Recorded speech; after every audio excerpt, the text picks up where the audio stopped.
Well, hey, you're watching What Was That About? I hope you're having a good day. Thank you for joining us for today's episode. My name is Moses Khan. I'm one of the pastors here at APC. I'm joined with Dr. Tony Sultano, who's our lead pastor, and we're having a good day. We're having a good day. We are having a good day. I hope you're having a good day, too.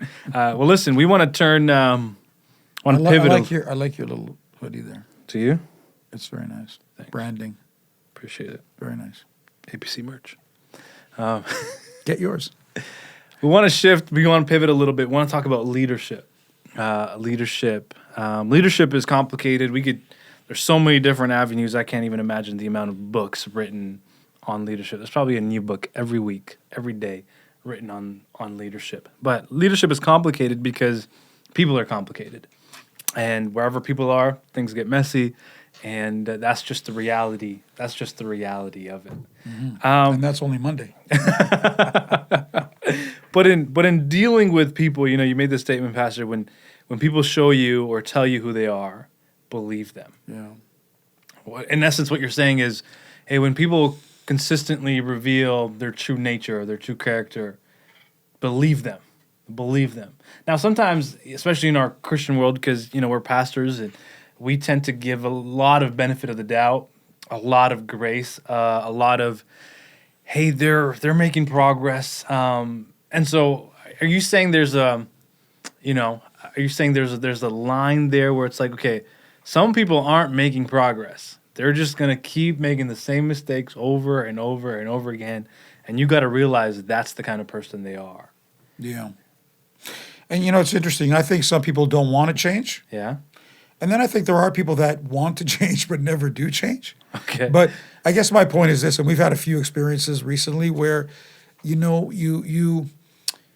when you finally make a decision, for example, let's say you make a decision to terminate people. Okay. I have never, whether it's been secular, in the church world from a leadership perspective, I have never had a scenario where I've either terminated somebody, let somebody go, stopped relationship with someone, where I've ever said, wow, that was a big mistake. Usually what I say is, why didn't I do that sooner? Oh, wow. And so someone else had said, and I believe this is, a well-known statement is, the first time you think someone should be released is the time to do it. Oh, wow. Because after that, it's just pain, injury, suffering. Things get worse. Things become more intense. They rarely get better. We're talking from a leadership perspective. Right. From that point on. Now, because we are in a quote-unquote redemptive environment, right? Our hope is that people will, come to the light, Yes.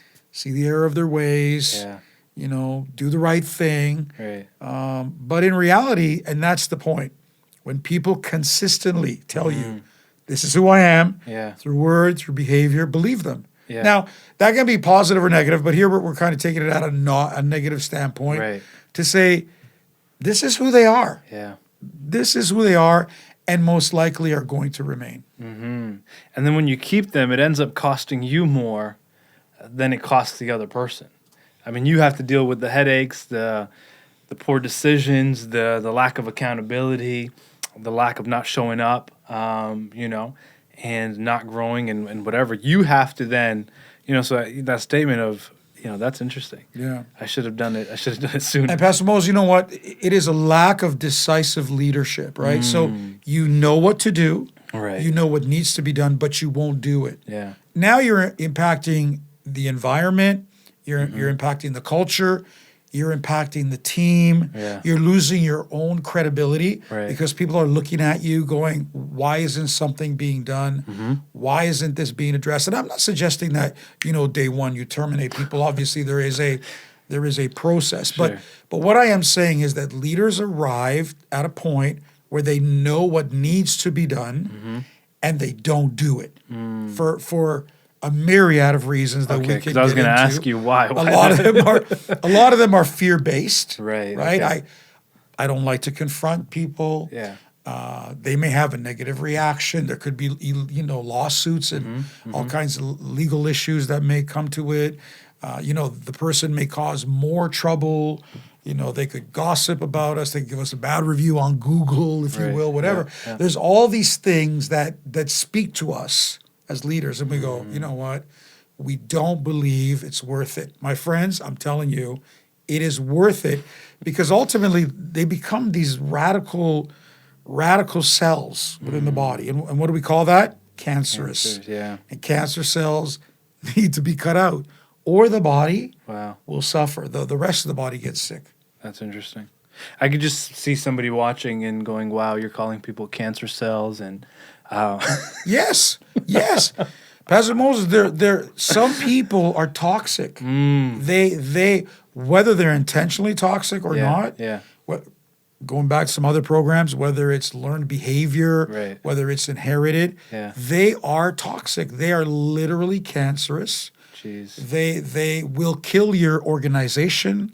They'll kill your church. They'll, Paul said things, mark those that cause contention, problems amongst you.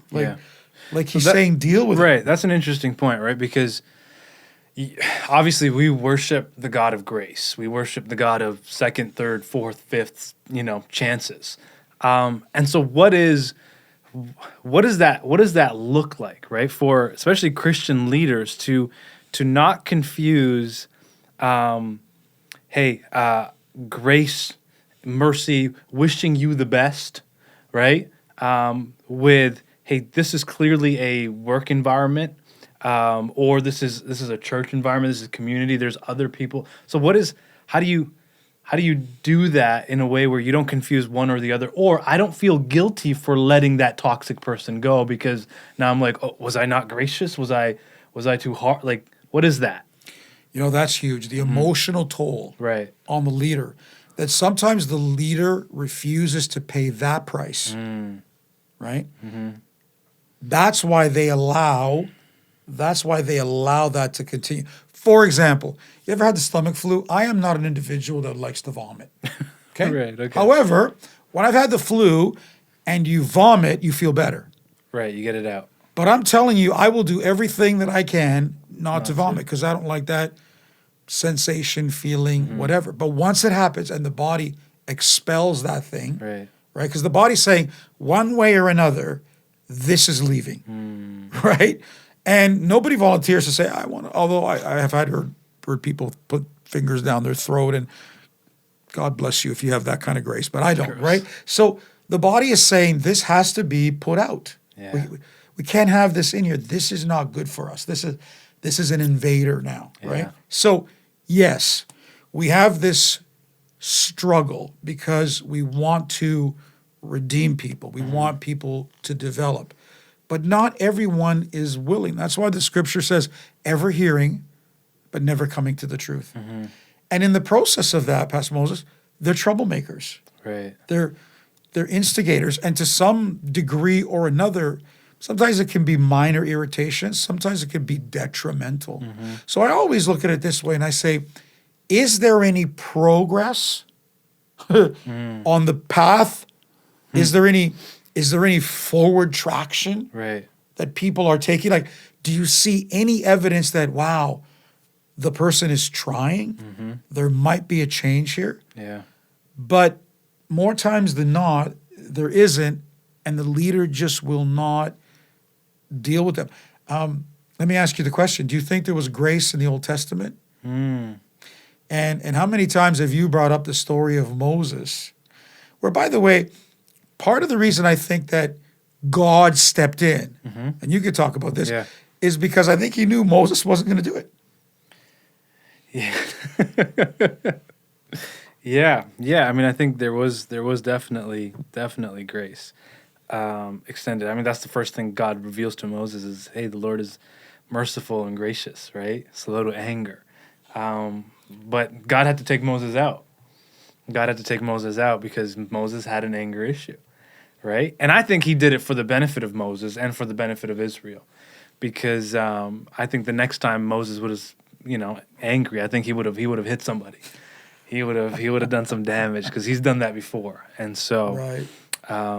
So I hear what you're saying, and so I think you have to do, what I'm hearing you say is you kind of have to do an assessment at, hey, what is this actually costing me and costing, let's say, your organization, or for us, the church? Is it costing other people? Is it costing, people that are around these individuals? And especially when, you are you're at risk of being blamed for not being gracious, for not being, a mercy person. It's harder to make those decisions, to go, hey, there's a risk here that this person's going to go tell everybody this is not a good church, these are not good leaders, they're, they just let me go and whatever. And so you have to swallow that risk as a leader, to go, hey, that risk is there. And hard decisions. Yes. But if you're not willing to make those hard decisions, and I'm not suggesting you can't be compassionate, for sure, you can't extend grace, you can't extend opportunities, but at some point, even with God, the opportunities dry up. Like there comes a time where even God draws the line. I mean, Noah preached for 120 years, but eventually that ark door closed. Yeah. Like God said, okay, you have shown me who you are. Right. You're not going to change. And now the line is going to be drawn. Like we are living, wow, we are living in the era of grace, and people take advantage of that. Not everybody, but some. But there will come a day that grace will end. That grace will end. And if you're the ultimate leader of an organization, so we're not just talking to church people. I come from secular leadership. You have to be able to make the hard decisions based on, observations you have made that have brought you to a certain conclusion. And at that point, decisions must be made. Otherwise, you do not have a right to be the leader. Wow. And this is what causes morale issues and frustration in people. And you know what happens, Pastor Moses? Productivity drops. Theft usually, whether it's time theft, resource theft goes up because people are no longer, they're no longer motivated to do their best because they see that others are getting away with robbery, if you will. And why am I pouring out my blood, sweat, and tears while, so-and-so doesn't pull their weight and nobody does anything about them? So what you do is you collectively bring down the productivity. You collectively bring down the morale until you have a toxic environment. And usually, this is where we get the one bad apple. One bad apple that goes bad spoils that bushel, right? Wow. Doesn't take much. Right. Yeah. Yeah. Jeez. Wow. That's good. That's really good. Well, listen, I hope you feel inspired by today's episode.